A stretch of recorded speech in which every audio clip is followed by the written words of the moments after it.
Conta pra gente esse de Ubatuba, por favor, Edson. Então, o de Ubatuba é um caso que ele aconteceu no dia 7 de setembro de 57, na Praia das Toninhas, em Ubatuba.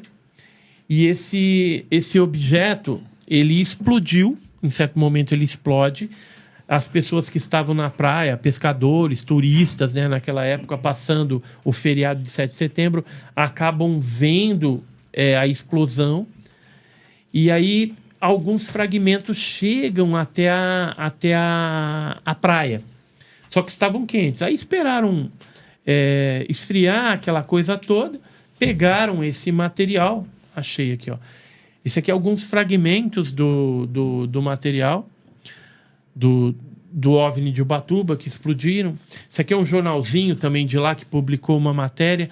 Tem, inclusive, um dos pescadores que viu a Marinha Brasileira juntamente com americanos recolhendo um pedaço maior desse objeto. Esse aqui é o pescador, seu Virgílio, que viu, né, toda essa operação feita pela Marinha Brasileira juntamente com outra marinha estrangeira. Eu acredito que sejam americanos, tá? Que fizeram isso daí. Nossa, mas daí esse OVNI, então, que explodiu, ele era pequeno? A minha pergunta... Não, era grande. Era grande. O pedaço grande foi coletado, colocado num navio e levado embora. Os fragmentos é que chegaram na praia, entendeu? Aqui, acho que eu achei. Aqui é uma das análises que a gente fez na USP também, desse material. Então tá aqui, ó. E deu 99,3% de magnésio puro, né? É um material que é uma coisa que não extenso. tem na Terra. Não tem na Terra. Isso seria um ultra material. Você pode fazer em laboratório hoje, tá?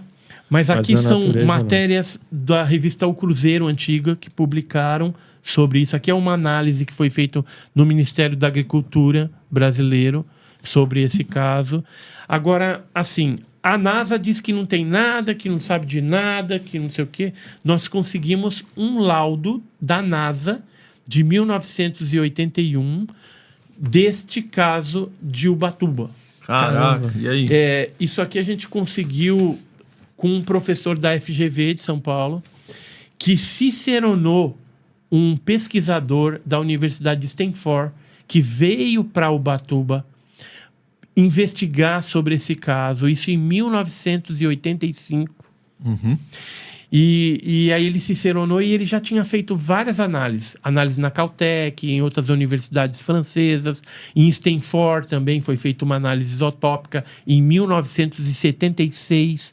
E tem esse documento da NASA, onde o professor Peter A. Sturrock, do Instituto de Pesquisa de Plasma da Universidade de Stanford, ele solicita essa análise e coloca aqui, ó, Brazil Magnesium Sample, né, que é uma amostra de magnésio brasileira.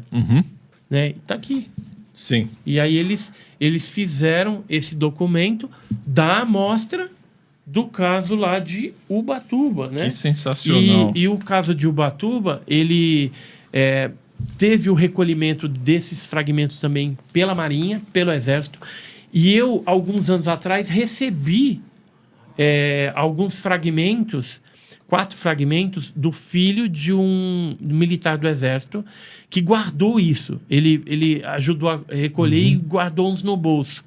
E aquilo, o filho, ele cresceu a vida dele todo, o pai falando, isso aqui é do disco voador lá de Ubatuba, do disco voador de Ubatuba, tal, né?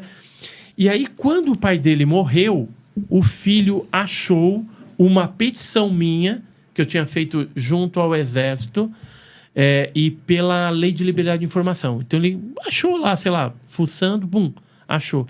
E aí, entrou achou meu nome e tudo, contato, entrou em contato, falou, cara, eu tenho uns negócios aqui, isso pra mim não tem valor. Não tem valor, mas para você, de repente, tem algum valor. Eu falei, então me manda, né? Ele falou, só vou pedir uma coisa, eu não quero que divulgue o nome do meu pai, porque ele foi uma pessoa importante dentro do Exército, então pode manchar o nome dele. Eu falei, não, tranquilo. Em relação a isso, aí o que eu fiz? Quando eu recebi as peças, eu resolvi ir na USP para analisar. Primeiro eu fiz uma análise qualitativa E a qualitativa, ela me deu que tinha bastante magnésio. Então eu já fiquei animado. Falei, opa, se tem um percentual de magnésio grande, tá condizente com o que eu sabia do caso, do passado, aqueles relatórios do Ministério da Agricultura, que é antigo. Aí eu falei, não, mas vou fazer uma quantitativa agora, para saber o percentual correto. Aí descobri, na quantitativa, 99,3, sendo que o 0,07 é óxido de magnésio, ou seja, magnésio enferrujado, provavelmente por conta da salinidade do... Então, mas dado que 99,3 não encontra na natureza, mas é possível fazer de maneira sintética, isso prova alguma coisa? Quando você chegou nesse número, por que ele era tão impactante? Em 57, você não tinha nenhuma metalúrgica naquela região. Na Praia das Toninhas, você tinha 6 casas de pescadores e que, vez ou outra, era alugado ali por turistas de São Paulo, interior de São Paulo, que iam passar o final de semana, ia beber, ia pescar e que estavam ali passando o final de semana. E outra coisa, como não tinha nenhuma metalúrgica no Brasil que fizesse aquilo naquela época, em 57, outra suspeita que a gente teria mas não poderia ser um meteorito? Aí eu pedi para que alguns especialistas, 2 especialistas em meteorítica, analisassem os laudos e o material. E o Paulo Anselmo Mattioli, por exemplo, ele me deu um laudo e falou assim, cara, isso não é meteorito. Eu não sei o que é, mas não é meteorito. Porque meteorito que tem magnésio tem no máximo 26%. Caramba. Combinado com níquel, com ferro, estanfiodita, fargitonita, outros metais. É uma mistura, geralmente. E assim, não existe nenhum meteorito que caiu na Terra que tem magnésio que tem 99,9, 99,3. Ou seja, uma grande evidência de um UFO. Um pedaço de algo de fora, exato. Agora, e assim, o pedaço está aqui, eu vou mostrar, vou colocar na sua mão. Ó, eles vieram, assim, são 2 pedaços desse. Aqui é o saquinho, você vê que inclusive a letra é daquela caligrafia de 57. Pode mostrar pro pessoal? Pode sim. Vou mostrar aqui, você consegue E aí mostrar? você pode tocar? Pode pegar. Aqui, ó. Se alguém tivesse que morrer, eu já tava morto. Será que a câmera pega aqui, ó? Olha como que brilha. Nossa, muito. E assim, tem gente que às vezes pega esse negócio e que já aconteceu. Aí começa a suar, tem outros que começam a sentir calor ou gelado, entendeu? Nossa. Cada pessoa tem uma reação estranha. É que nem, por exemplo, tem gente que pega esse pequeno aí e fala assim, não sei, parece que não tenho nada na mão.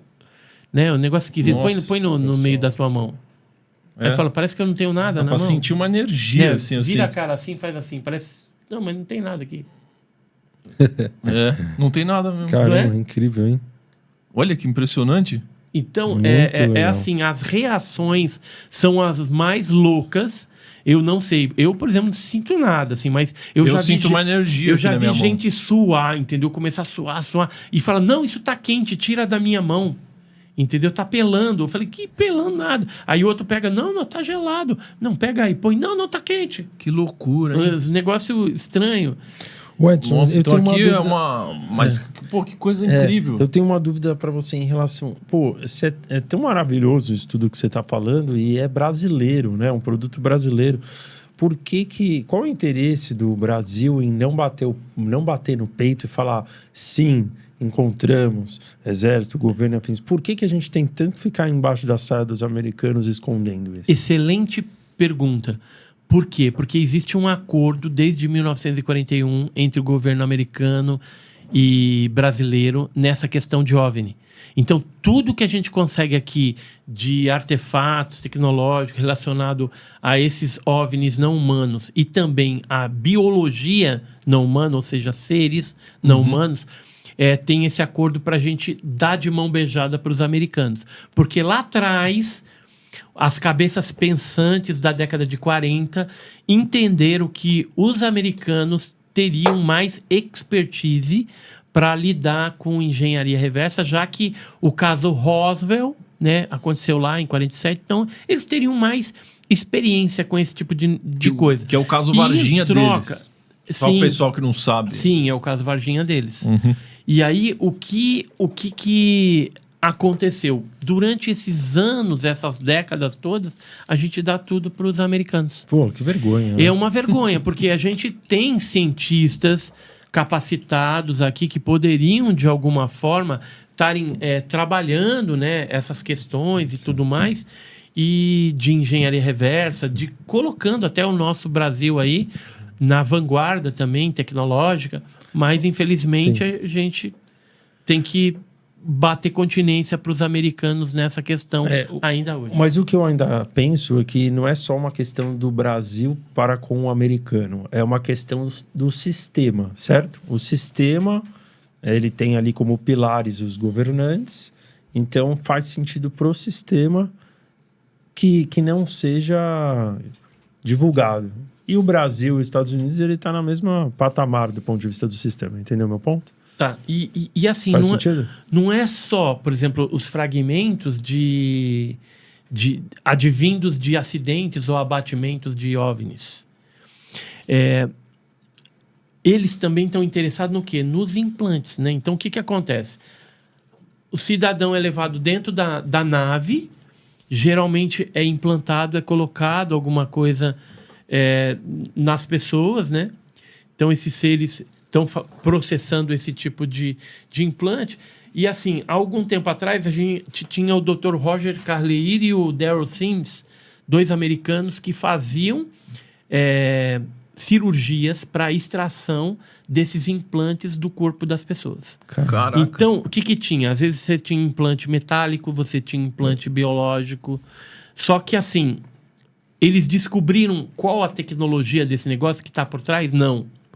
O máximo que eles conseguiram descobrir é a composição química de implantes, por exemplo, metálicos. Então, o que eles descobriram? Que geralmente era uma liga, né, de alumínio, de magnésio, super pura também. Uhum. Que era um negócio estranho, né? E por que colocaram isso no corpo das pessoas, né? Às vezes no braço, na base do cérebro aqui, às vezes na perna, às vezes nas costas. Não sabe o motivo. E aqui são alguns que foram extraídos nessas cirurgias, né? Então tem alguns artefatos que foram retirados, né? Olha só. Aqui um raio-x, né? Que foi feito da mão de uma desses implantes. Então, mostra o implante aqui. Perfeito. Tá? Então, isso aqui, e juntamente com os metamateriais, ultramateriais, é o que é mais cobiçado na atualidade pelos cientistas militares, porque eles querem saber como é que funciona isso. Uhum. Nós, ufólogos, o que a gente fala? Para que colocava o implante? A gente só tem conjectura e hipótese, porque a gente não sabe para que eles estavam fazendo isso com algumas pessoas. E ainda continuam fazendo. Tá? Continuam fazendo? Continuam fazendo. Só que mudou um pouquinho. Agora, do metálico, passou para um biológico vivo. Como se fosse um parasita. Tipo uma larva, assim. Tipo um bichinho que é conectado em algumas partes. E aí começa a sofrer alguns tipos de mutação também. Agora, o que a gente acha que é isso? É tipo um dispositivo onde talvez esses seres utilizem a visão dessas pessoas, a audição, para captar imagens e som. Como se a pessoa fosse uma máquina filmadora ambulante viva. Caramba! Ou para dispensar na mente da pessoa algum tipo de ordem. Vá para tal lugar, encontre tal pessoa, faça isso, faça aquilo. Tá? A gente não... São especulações, né? Por quê? E para localizar também. De repente, um sistema de localização. Uhum. Então, ele saberia onde que a pessoa está. Tipo que nem o GPS que a gente coloca no golfinho, coloca na baleia. Então, você consegue saber... essa baleia que estava aqui no Oceano Pacífico, agora está lá no Atlântico. Sim. Um monitoramento. Um monitoramento dessas pessoas também. Então, a gente acredita que esses artefatos estão ligados a esse tipo de coisa também, quando colocados dentro do ser humano. Hoje, por exemplo, a gente tem algumas pessoas já falando desses metamateriais, de engenharia reversa. Deixa eu ver se eu acho aqui alguma coisa. Aqui, ó. Recentemente, a gente teve um ex-assessor presidencial, que é o Harold Malmgren, que ele teve no podcast American Alchemy, né? E ele falou que quem que foi esse cara aí? Só para você ter uma ideia. Ele foi assessor de 5 presidentes norte-americanos. Ou seja, esse aqui, né? Pro pessoal o cara de exatamente. É o Harold Malmgren. Tá. E ele disse agora, em abril de 2025, que manuseou metamateriais de OVNIs. Esse outro cara aqui, quem que é? Ele é o coronel aviador Ajax Augusto Mendes Correia, né? Coronel Coloca mais Ajax. pra dentro aqui. Aqui, ó. Coronel Ajax é isso aqui. Ele foi recentemente, também em abril, num podcast de um amigo meu, que é o Ricardo Beccari, do Porta de Hangar, e ele deu um depoimento lá falando que quando ele estava na aeronáutica, né, piloto da aeronáutica, ex-piloto, né? Ele conheceu um major, que era o Major Gilberto Zandimelo.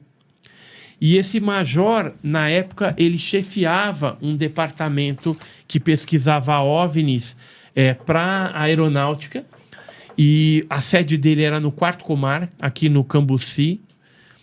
E aí, o que ele contou, né? O que esse Major Zandimelo contou para o Coronel Ajax? Falou assim... Olha, nós pegamos uns fragmentos de um OVNI no Rio de Janeiro e estamos levando isso para São José dos Campos, que é a nossa área 51 tecnológica. Né? Então, ele deu esse depoimento, agora recentemente, falando de metamateriais. É o primeiro militar da aeronáutica brasileiro que cita metamateriais. Entendeu? Isso eu já sabia, né? Os ufólogos a gente sabe o que acontece para lá e para cá, e que essas coletas geralmente são feitas realmente, vai para São José dos Campos quando é metal, e quando é biológico, antigamente ia para a Unicamp, né, como é o caso de Varginha. Mas agora não está indo mais para lá, está indo para uma base de segurança máxima do Exército Brasileiro. Em São José dos Campos. No Rio de Janeiro. Teve pessoas que morreram por bisbilhotarem onde não devia nessas coisas. E outras morreram, provavelmente contaminadas, por terem que tratar com engenharia reversa. Mexer nesses elementos aí, né? Nesses metamateriais, ultramateriais. Né? Mas o pior é aqueles que foram silenciados pelos próprios governos ou por aqueles militares que queriam ocultar isso da população.